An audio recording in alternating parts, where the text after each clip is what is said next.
Hello बच्चों, तो आज हम चैप्टर 2 पढ़ने वाले हैं। इससे पहले हम चैप्टर 1 कर चुके हैं। चैप्टर 1 को हमने जो है वो 2 पार्ट में किया था, है ना। 2 पार्ट्स में चैप्टर 1 हमने किया था, पार्ट नंबर 1 और पार्ट नंबर 2। तो अगर आपने वो दोनों पार्ट नहीं देखे हैं तो आप उनको देख के वहाँ से अपना चैप्टर 1 कर सकते हो। और यदि आपने वो देख लिया है तो आज आप मेरे साथ चैप्टर 2 स्टार्ट करेंगे और हम इसमें पढ़ने वाले हैं माइक्रो ऑर्गेनिज्म, फ्रेंड एंड फो। तो जो हमारे माइक्रो ऑर्गन होते हैं वो हमारे फ्रेंड भी होते हैं और कुछ ऐसे होते हैं जो हमारे दुश्मन भी होते हैं।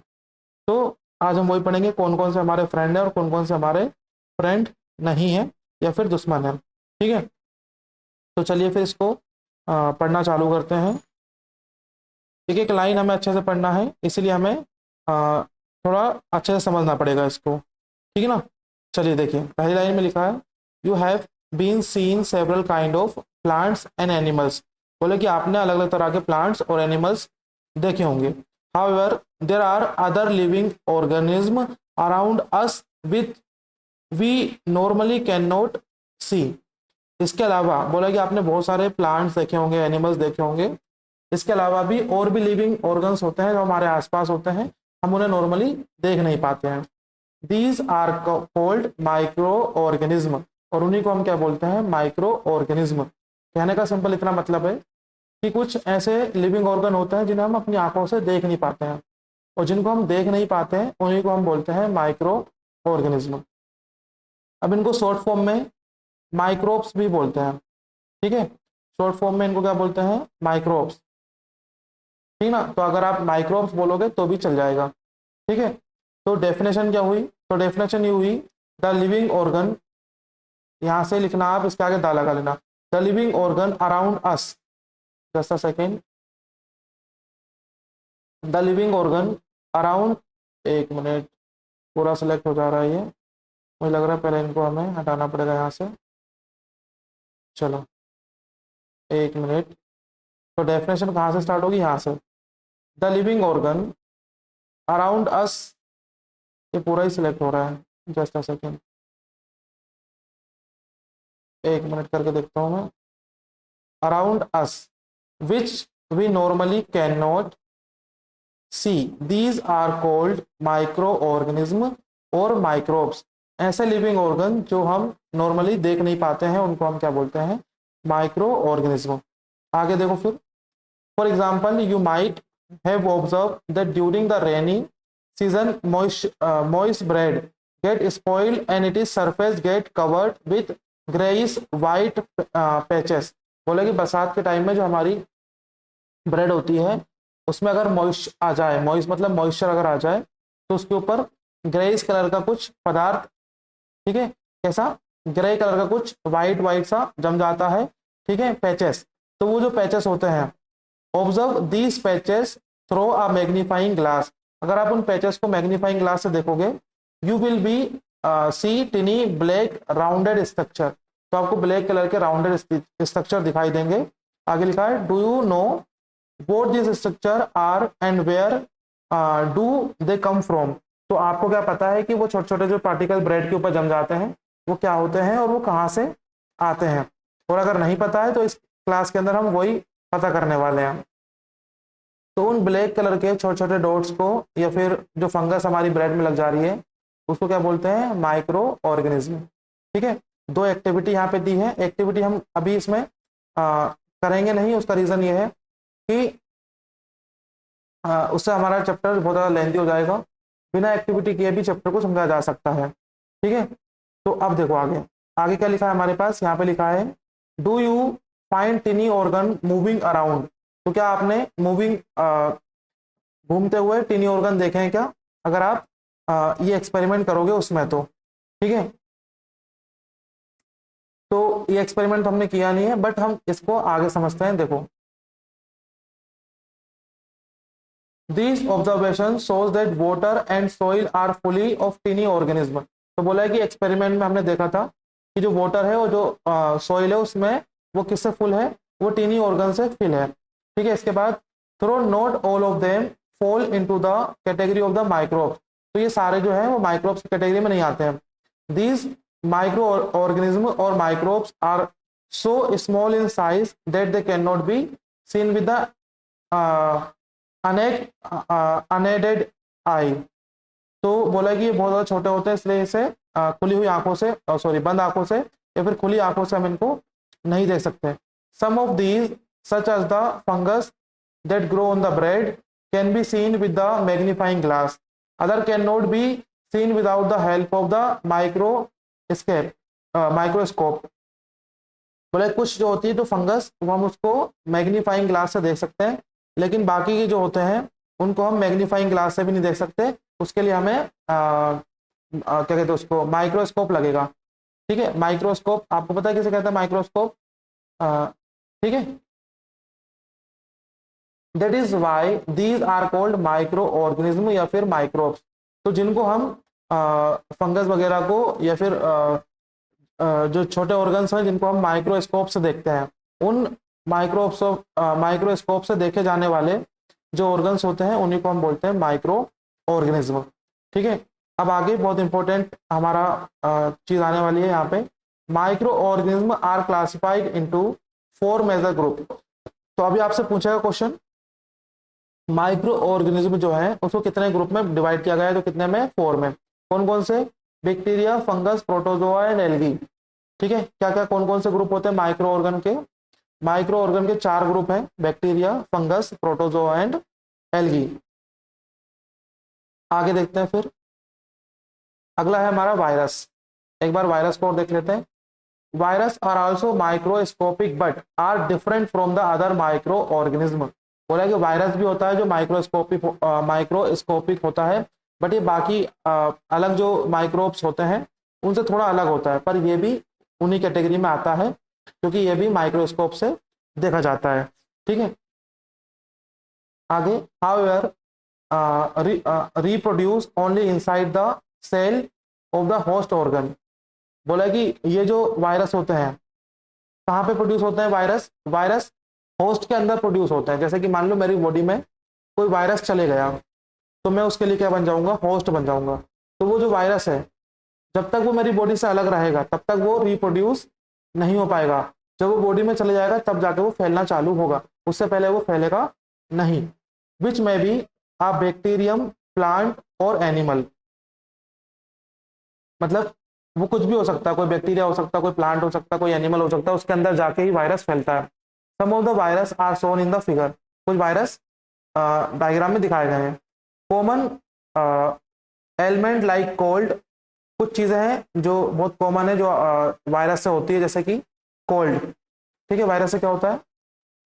कोल्ड जो होता है वो वायरस से होता है, और फ्लू जो होता है वो भी वायरस से होता है, और कफ जो होता है वो भी वायरस से होता है। ठीक है, तो ये जो 3 डिजीज है आपको याद रखना है क्या क्या होता है वायरस से। कोल्ड, फ्लू, इन्फ्लुएंजा बोलते हैं इसको, और कफ जो होता है वो वायरस से होता है।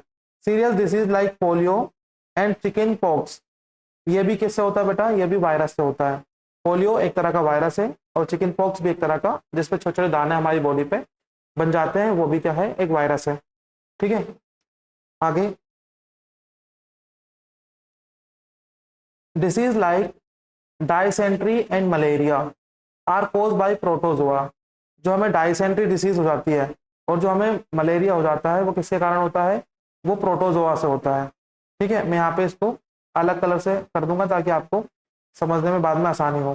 ठीक है, तो डायसेंट्री और मलेरिया किसके कारण होती है? ये प्रोटोजोआ के कारण होती है। ठीक है, वेरस इसके अलावा और क्या बचा हमारे पास?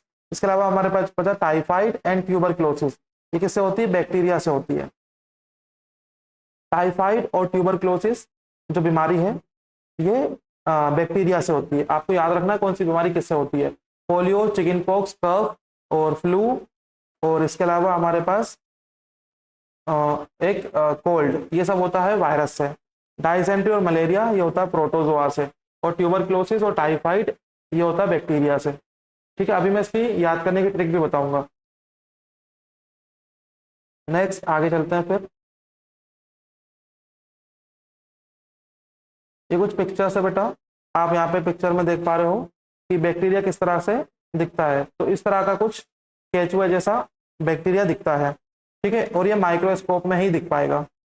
अब इसके बाद हमारे पास एल्गी, तो एल्गी कुछ इस तरह से, ये दो यहाँ पे एल्गी हैं, ठीक है, एल्गी इस तरह से हमें दिख पाएगी। और प्रोटोजोआ, जैसे ये अमीबा, बहुत कॉमन नाम है, आपने बहुत बार सुना होगा अमीबा, तो ये क्या है, प्रोटोजोआ है। और ये क्या है, पैरामेसियम, ये भी क्या है बेटा, पैरामेसियम एक प्रोटोजोआ है। नेक्स्ट और पिक्चर देखो यहाँ पे बनी है, किसकी बनी है, फंगस की बनी है। तो फंगस जो ब्रेड वगैरह में हो जाती है ना, ब्रेड में इस तरह से, तो ये वो है। और ये पेनिसिलियम है जो फंगस है, और ये जीलस है, तो ये भी फंगस है। तो ये फंगस हो गई। इसके बाद नेक्स्ट वायरस, ठीक है, तो ये दो यहाँ पे पिक्चर जो है ये वायरसेस की पिक्चर है, ठीक है, तो इस तरह से ये दिखते हैं। आगे नेक्स्ट हमारा जो क्वेश्चन है वो है where do micro organism live, तो माइक्रो जो ऑर्गन्स होते हैं वे कहाँ पे रहते हैं, कहाँ से आते हैं, ठीक है, ये हमारा सवाल है। चलो देखो वो करते हैं। तो यहाँ पे लिखा है micro organism may be single celled like bacteria, micro organ जो होते हैं वो सिंगल सेल के बने होते हैं, ठीक है। सम एल्गी और प्रोटोजोआ आर मल्टी सेलुलर, बोले कुछ ही एल्गी और प्रोटोजोआ होते हैं जिसमें ज्यादा सेल होती है, बाकी मैक्सिमम जो माइक्रो ऑर्गन होते हैं उनमें एक वन सेल होती है बस ओनली, ठीक है। आगे such as many algae and fungus they live in the type of environment ranging from ice to cold climate and hot springs, बोले कि ये टाइप ऑफ एनवायरमेंट में रहती है, जैसे मान लो कहीं कुछ ठंडक में रहती है, कुछ गर्माहट में रहती है, कोई गर्म हवा में रहती है, कुछ डेजर्ट में रहता है ना, कुछ मार्सी लैंड मतलब जमीन जो होती है ना थोड़ी सी मतलब गीली जमीन उसमें रहती है, तो ये उनका इन्वॉल्वमेंट है रहने का।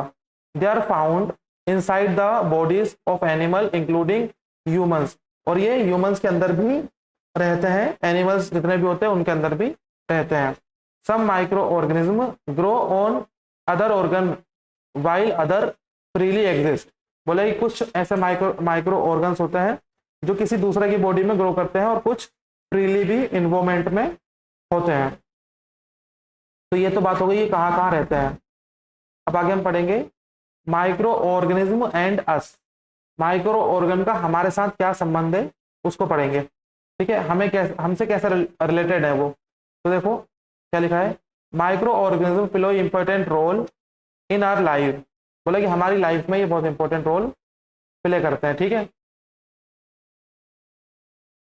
आगे some of them are beneficial in many ways where some are harmful and cause disease, बोला कुछ तो इनमें से बेनिफिशियल होते हैं और कुछ हमारे लिए हार्मफुल होते हैं, ठीक है, कुछ बेनिफिशियल कुछ हार्मफुल। तो अब हमें इन्हीं को पढ़ना है, बेनिफिशियल कौन कौन से होते हैं और हार्मफुल कौन कौन से होते हैं।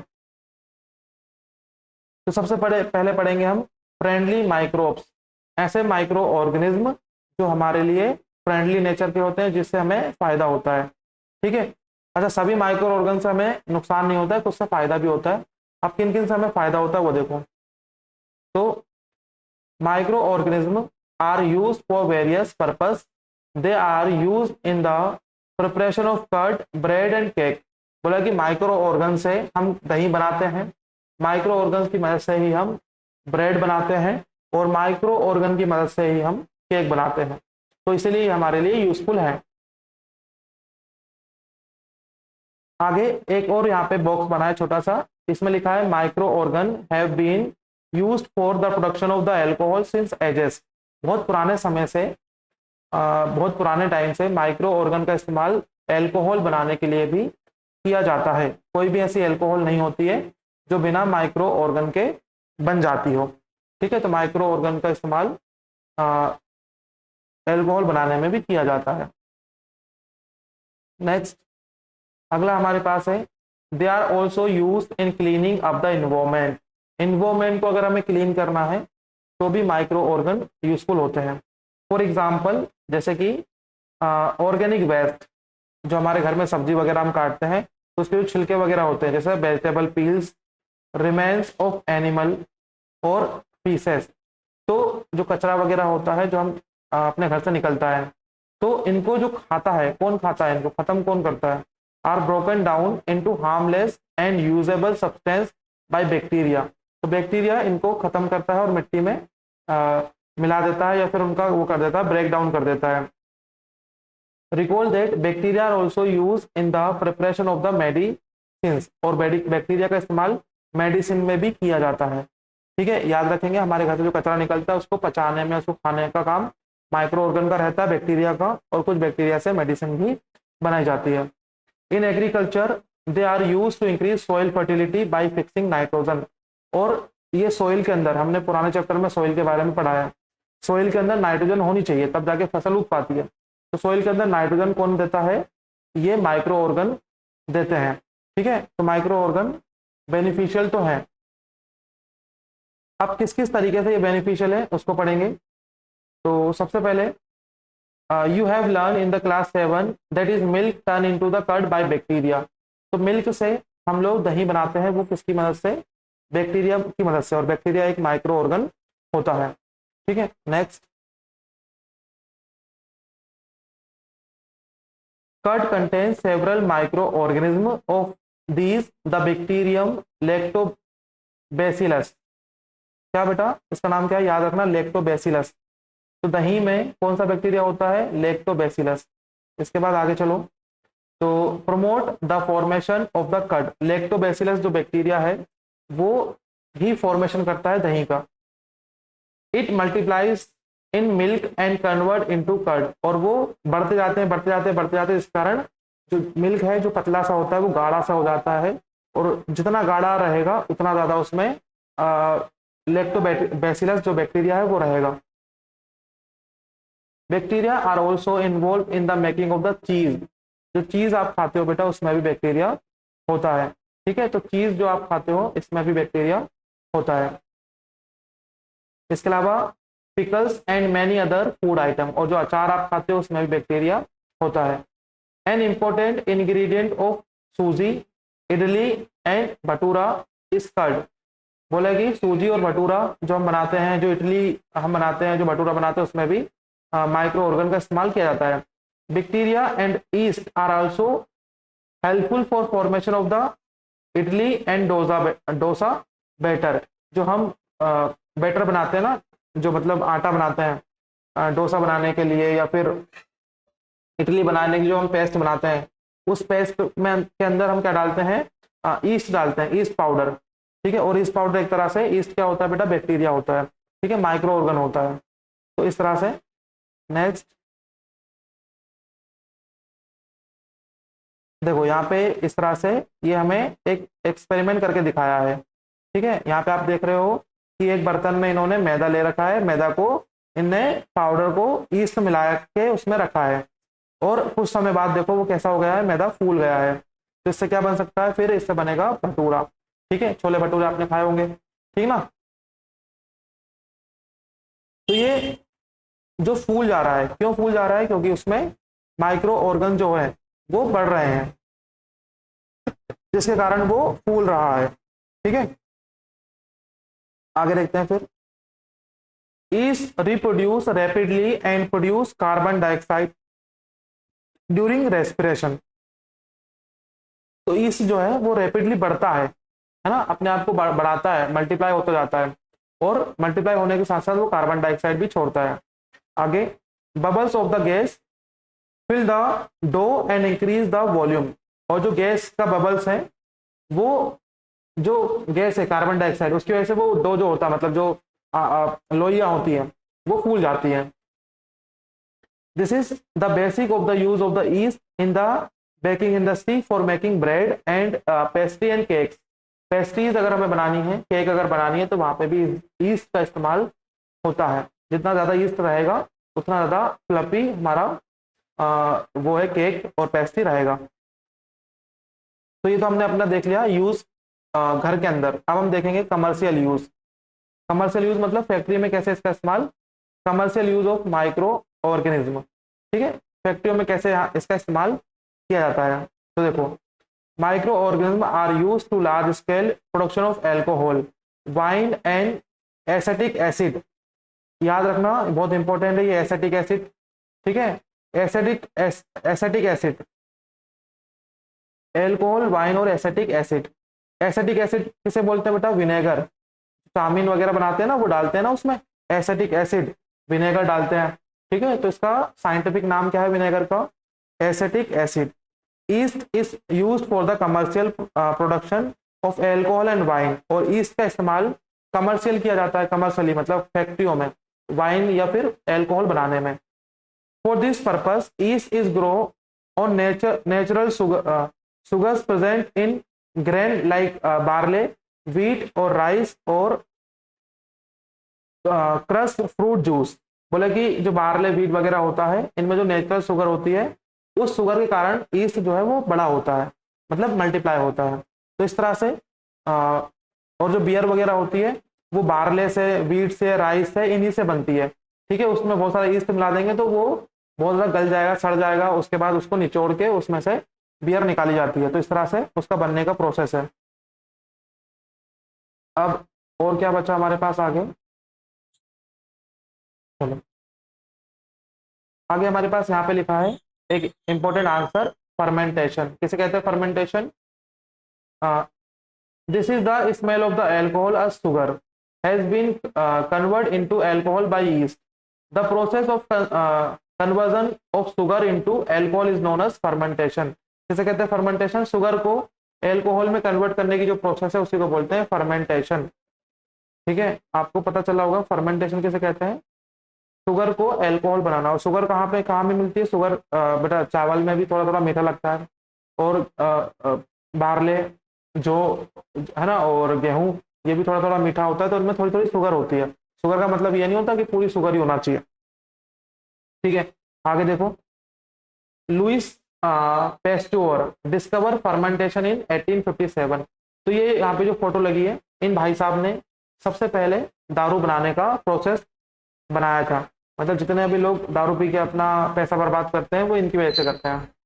ठीक है, मतलब इन्हें डिस्कवर किया था फर्मेंटेशन कैसे होता है। ठीक है, अब ये तो हमने पढ़ा कि घर में हम इस्तेमाल कर सकते हैं बैक्टीरिया का, मतलब माइक्रो ऑर्गन का, और हम फैक्ट्रियों में मतलब इंडस्ट्रीज में भी इस्तेमाल कर सकते हैं माइक्रो ऑर्गन का।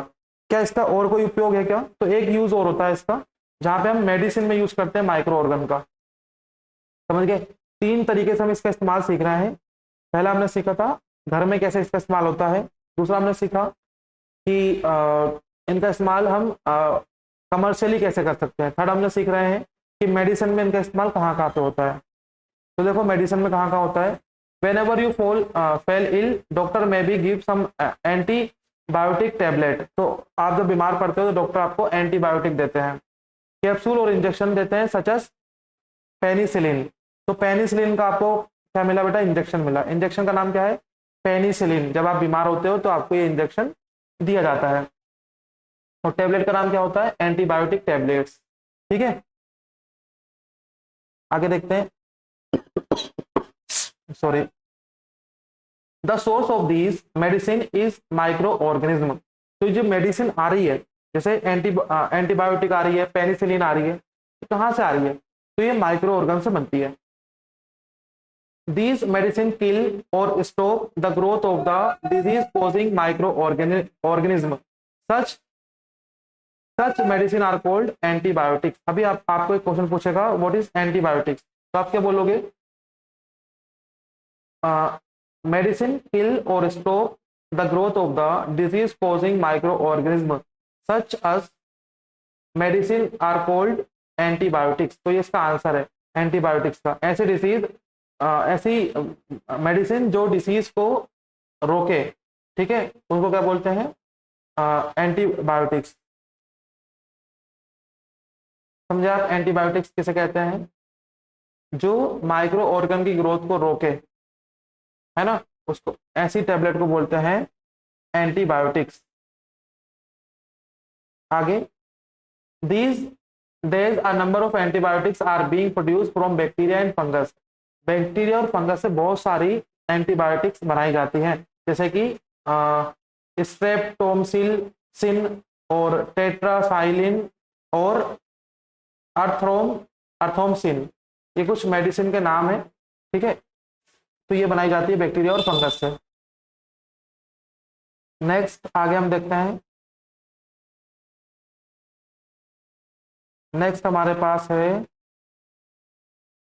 देखिए, commonly known antibiotics which are made from the fungus और बैक्टीरिया। अभी हमने ऊपर जो कुछ एंटीबायोटिक्स के नाम आपको बताए, तो वो किससे बनती है? फंगस और बैक्टीरिया से बनती है।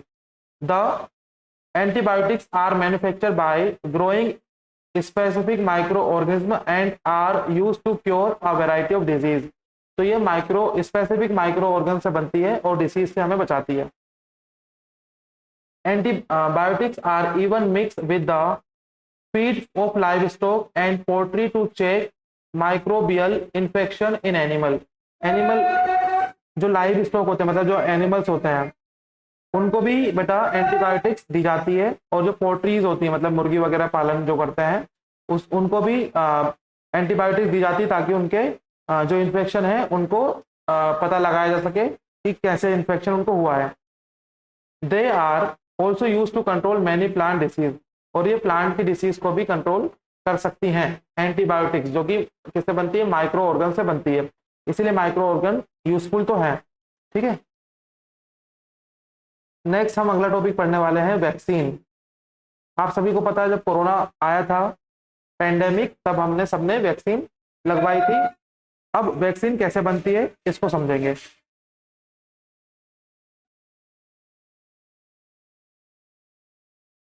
तो चलिए देखते हैं, समझते हैं।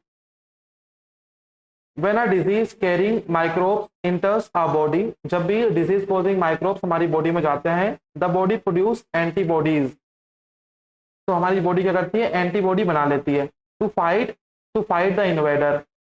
बोला है कि जब भी हमारी बॉडी के अंदर कोई बीमारी पैदा करने वाला माइक्रोब जाता है, डिजीज कैरिंग माइक्रोब, क्या जब भी हमारी बॉडी के अंदर डिजीज कैरिंग माइक्रोब जाता है, तो हमारी बॉडी उनसे लड़ने के लिए क्या बना लेती है? एंटीबॉडीज बना लेती है। आगे, the body also remembers how to fight the microbe if it enter again. तो हमारी बॉडी में अगर एक बार एंटीबॉडी बन गई, तो अगर वो हमें बार बार भी होगा ना, तो हमारी बॉडी को पता चल जाएगा कि ये वही वाला डिसीज है, और इसे हम इसकी तो हमारे अंदर पहले से एंटीबॉडीज है। तो मतलब एक बार हमें वो एंटीबॉडीज बनानी पड़ती है वैक्सीन के थ्रू, और फिर हम दोबारा हमें उसको लगाने की जरूरत नहीं पड़ती। हम उससे उस बैक्टीरिया से या फिर उस बीमारी से बच सकते हैं। If dead or weak microbe are introduce into the healthy body, the body fight and kill the invading bacteria by producing suitable antibodies. अगर कोई वीक मतलब कमजोर माइक्रो ऑर्गन है, वो हमारी बॉडी में चले गया, तो हमारी बॉडी में जो पहले से अच्छे स्ट्रॉन्ग बैक्टीरिया है, वो उसको खत्म कर देंगे या फिर रोकेंगे। The antibodies remain in the body and we are protected from disease. और जो एंटीबॉडीज हैं वो हमारी बॉडी में रह जाती हैं और हम उन डिजीज से प्रोटेक्ट हो जाते हैं, ठीक है, हमेशा के लिए। This is how to vaccine work. इसी तरह से वैक्सीन काम करती है। कोई वैक्सीन हम लगाते हैं, जैसे कोरोना एक वायरस था, उस वायरस को लड़ने के लिए हमारी बॉडी में कोई दूसरा वायरस नहीं था, इसीलिए हमने वैक्सीन के थ्रू हमारी बॉडी में एक वायरस डाला जो एंटीबॉडी बनाएगा उस वायरस से लड़ने के लिए। ठीक है, तो इस तरह से वैक्सीन काम करती है। तो आपने कौन कौन सी वैक्सीन के बारे में पढ़ा है? तो देखो, कुछ डिसीज है जैसे कि कोलेरा, ट्यूबरक्लोसिस, स्मॉल पॉक्स और हेपेटाइटिस। इन सब के लिए क्या लगता है बेटा? वैक्सीन लगता है। कोलेरा, ट्यूबरक्लोसिस, स्मॉल पॉक्स और हेपेटाइटिस, इन सब बीमारियों के लिए हमारी बॉडी में बेटा क्या लगता है? वैक्सीन लगता है। आपने बचपन में लगाया होगा स्मॉल पॉक्स का, ठीक है, और पोलियो का वैक्सीन आपको लगा होगा। ठीक है, बस वैक्सीन एक बार लगता है और वो हमेशा के लिए हमारी बॉडी में काम करने के लिए रेडी रहता है। यहाँ पे क्या है? In your childhood you may have been given injection to protect yourself against several disease. Can you prepare a list of the disease you may take help from your parent. बोला कि आपको बचपन में कुछ injection लगे होंगे जो आपको बीमारी से बचाने के लिए लगाए थे। ठीक है, जिसे हमारी लैंग्वेज में टीकाकरण बोलते हैं, टीका लगवाया होगा आपने। ठीक है, नेक्स्ट आगे देखते हैं। अगर ये एक पार्ट में हो पाए तो इसको एक पार्ट में ही कर लेंगे। कितने पेज? मुझे तो नहीं लगता एक पार्ट में हो पाएगा। अभी हमने 30 मिनट हमें हो चुके हैं और आगे देखते हैं। 2 पार्ट में इस वीडियो को कर लेंगे, ठीक है, 45 मिनट्स में। आगे देखते हैं। It is essential to protect all children. It is essential to protect all children against the disease necessary vaccine are available in the nearby hospital. तो चिल्ड्रन को प्रोटेक्ट करने के लिए डिसीज से वैक्सीन जो है सभी आसपास के हॉस्पिटल में अवेलेबल होती है। You might have seen the advertisement on the TV, और आपने कभी ना कभी टीवी में एडवर्टीजमेंट देखा होगा, न्यूज़पेपर में देखा होगा, ठीक है। Against to protecting of the children polio under the pulse polio programme polio drop are given to children are actually a vaccine. बोला पोलियो की ड्रॉप जो दी जाती थी वो एक तरह की वैक्सीन ही थी। अगला, a world wide campaign against small pox has finally lead to eradication from most part of the world. बोला कि एक पूरा वर्ल्ड वाइड कैंपेन चलाया गया था। उस कैंपेन में यह था कि जो हम स्मॉल पॉक्स है उसको खत्म कर देंगे पूरी दुनिया से, और स्मॉल पॉक्स की जो वैक्सीन है वो सभी को दी गई थी। These days vaccine are made on a large scale from microorgan to protect human and other animal from the disease। बोला कि और अभी के टाइम पे वैक्सीन बहुत ज्यादा बनने लगी है ताकि इंसानों को बचाया जा सके डिजीज से, बीमारियों से। अगला, और क्या काम करता है माइक्रो ऑर्गन? तो एक काम और करता है, सोइल की फर्टिलिटी को बढ़ा देता है। क्या करता है? सोइल की फर्टिलिटी बढ़ा देता है। तो किस तरह से हमें हेल्प करता है? हमें किचन में हेल्प करता है, इससे इंडस्ट्रीज में यूज कर सकते हैं, और इससे वैक्सीन बन सकती है, और क्या इससे एंटीबायोटिक्स, इससे मेडिसिन बनती है। तो 4 यूज ये हमने पढ़ा। 5वां यूज क्या है? Increasing soil fertility. सोइल की फर्टिलिटी को भी ये बढ़ा सकता है। फर्टिलिटी मतलब उसके उपजाऊपन को, उसमें ज्यादा गेहूं लगेगा अगर सोइल में बैक्टीरिया हुए तो। कैसे होगा ये देखो, some bacteria are able to fix nitrogen from the atmosphere to enrich soil with nitrogen and increase its fertility. ठीक है, कुछ बैक्टीरिया ऐसे होते हैं जो सोइल में नाइट्रोजन को बढ़ाते हैं। ठीक है, सोइल में नाइट्रोजन को बढ़ाते हैं। इसका मैं आंसर यहाँ पे टिक लगा देता हूँ, some bacteria are able to fix nitrogen from the atmosphere. Atmosphere से लेके नाइट्रोजन वो मिट्टी में डालते हैं कुछ bacteria, soil with nitrogen and increase its fertility, और फर्टिलिटी को भी बढ़ा देते हैं। ठीक है, These microbes are commonly called biological nitrogen fixer। क्या बोलते हैं इनको? Nitrogen fixer. ठीक है, नाइट्रोजन फिक्सर किसे कहते हैं? बायोलॉजिकल नाइट्रोजन फिक्सर, जो नाइट्रोजन को मिट्टी में बढ़ाते हैं एटमॉस्फेयर से कैच करके या फिर लेकर। ठीक है, तो यहाँ पे फोटो भी लगी है माइक्रो नाइट्रोजन फिक्सर। ठीक है, ये देखो, the nitrogen fixing cyanobacteria blue green algae. तो क्या है बेटा? ये साइनोबैक्टीरिया, ये फिक्सर है ना।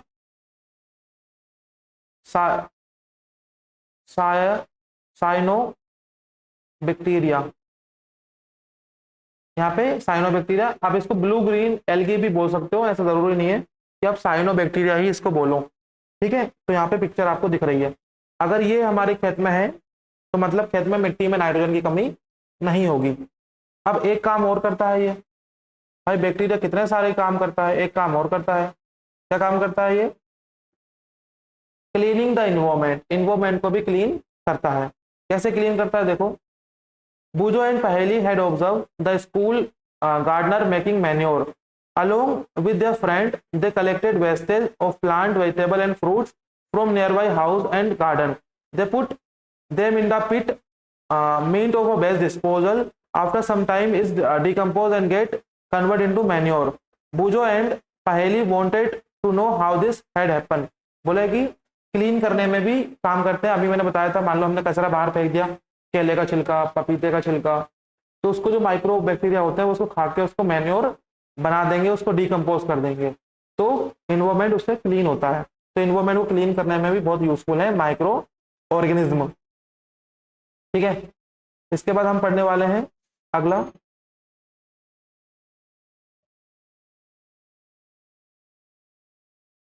देखते हैं आगे। If you often see large amount of the dead organ matter in the form of decaying plant or sometimes dead animal on the ground, you find they are disappear after some time। बोला कि अगर आपने कुछ disposal पटक दिया है, कुछ कचरा पटक दिया है, तो कुछ टाइम बाद वो अपने आप गायब हो जाएगा। हाँ, पॉलीथीन जो होती है, जो प्लास्टिक होती है, वो आसानी से डिकम्पोज नहीं होती है, इसलिए हमें प्लास्टिक का इस्तेमाल तो कम से कम करना चाहिए। लेकिन जो ऑर्गेनिक मटेरियल्स हैं, जैसे पेड़ पौधे वगैरह या फिर फल सब्जी वगैरह ये डिकम्पोज हो जाती है। This is because micro organ decompose dead organic waste for plant और animal covering them into simple substance. तो इनको सिंपल सब्सटेंस में कन्वर्ट किया जा सकता है। तो ये हमने पढ़ा कि किस तरीके से हमारे जो माइक्रोब्स होते हैं वो हमारी हेल्प करते हैं। आगे देख, जस्ट अ सेकेंड, ये चलो, micro organ can be used to, just a second change करना पड़ेगा, एक मिनट, जो है